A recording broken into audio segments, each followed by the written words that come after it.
Good afternoon all of you. Welcome to Anjan TV one news. Rajiv Gandhi జయంతి కార్యక్రమంలో మాజీ మంత్రి సిడబ్ల్యూసి మెంబర్ రఘువీరారెడ్డి, మాజీ ఎమ్మెల్యే సుధాకర్, ఆంధ్రప్రదేశ్ శ్రీ సత్యసాయి జిల్లా మడకశిర నియోజకవర్గం మడకశిర పట్టణం నందు రాజీవ్ గాంధీ జయంతి సందర్భంగా రాజీవ్ గాంధీ విగ్రహానికి మాజీ మంత్రి సిడబ్ల్యూసి మెంబర్ రఘువీరారెడ్డి, మాజీ ఎమ్మెల్యే సుధాకర్ పూలమాలలు వేసి ఘన నివాళులు అర్పించారు. ఈ కార్యక్రమంలో కాంగ్రెస్ నాయకులు, కార్యకర్తలు, అభిమానులు మరియు ప్రజలందరూ పాల్గొన్నారు.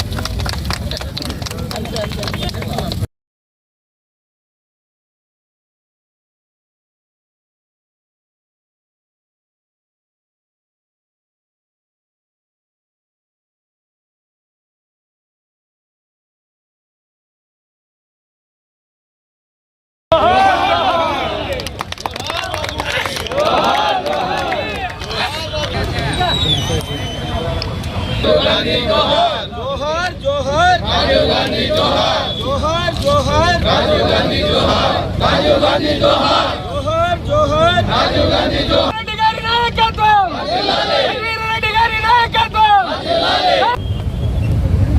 స్వర్గీయ రాజీవ్ గాంధీ గారి 80వ జయంతిని ఎంతో భక్తితో గౌరవంగా ఈరోజు యావత్ భారత జాతి జరుపుకుంటా ఉన్నాం. అతని దేశ ప్రధాని, భారతరత్న అవార్డు గ్రహీత. ఈ దేశానికి అతను చేసినటువంటి సేవ, ఎలక్ట్రానిక్ రంగంలో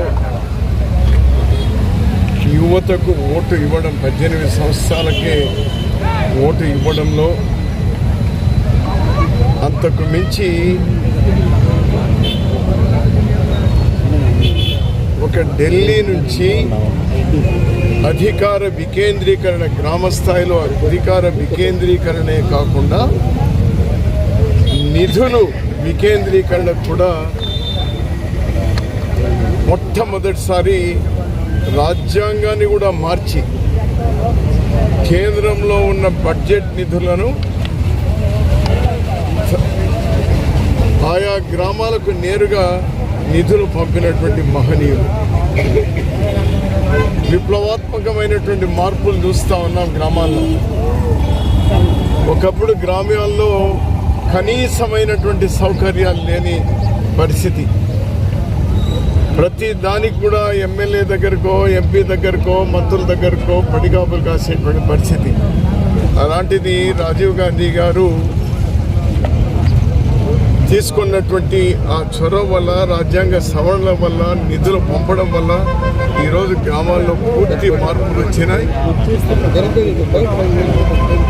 స్థానిక సంస్థలచే ఎన్నుకోబడినటువంటి సర్పంచులు ఈరోజు పుష్కలంగా నిధులు ఉన్నాయి.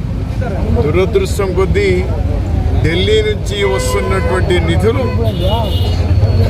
అనేక సందర్భాల్లో ఆయా రాష్ట్ర ప్రభుత్వాలు వాళ్ళు వాడుకుంటా ఉన్నారు. కానీ ఆ నిధులు నేరుగా సర్పంచులకు వస్తే గ్రామాల్లో ఏ సమస్యలు కూడా ఉండవు.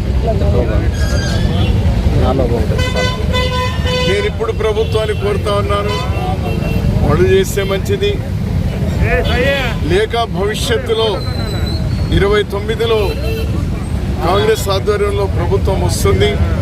ఆనాడైనా నిధులు రాష్ట్ర ప్రభుత్వాల ద్వారా కాకుండా ఢిల్లీ నుంచినే నేరుగా ఆయా గ్రామ పంచాయతీలకు డబ్బు వెళ్ళేటువంటి విధంగా చర్యలు తీసుకోవాల్సినటువంటి అవసరం ఉంది.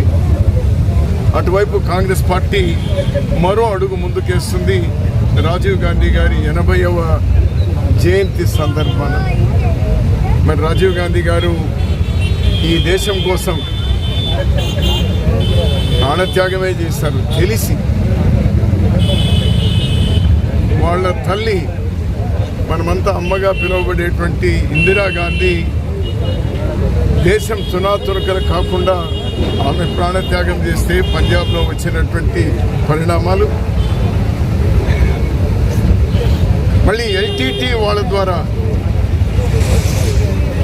దక్షిణ భారతదేశంలో కూడా తునాతునకలైనటువంటి ప్రమాదం ఉన్నా కూడా తెలిసి కూడా దాన్ని ఆ ఉగ్రవాదాన్ని అణిచివేయడానికి అతను తీసుకున్నటువంటి చర్య బలిదానమైన, కానీ దేశాన్ని ఒక్కటిగా ఉంచిన, దేశం ఏమైనా పర్వాలేదు నేను బాగుంటే చాలు అనేటువంటి పోకడ ఉన్న రోజుల్లో నేను పోయినా పర్వాలేదు ఈ దేశం ఒక్కటిగా ఉండాలి అని ఆ రక్తం అటువంటిది. మహాత్మా గాంధీతో మొదలుకొని స్వాతంత్ర సమరయోధుల నుంచి ఆ రక్తం అటువంటిది. ఈరోజు మనమందరం కూడా గౌరవిద్దాం, వారి బాటలో నడుద్దాం.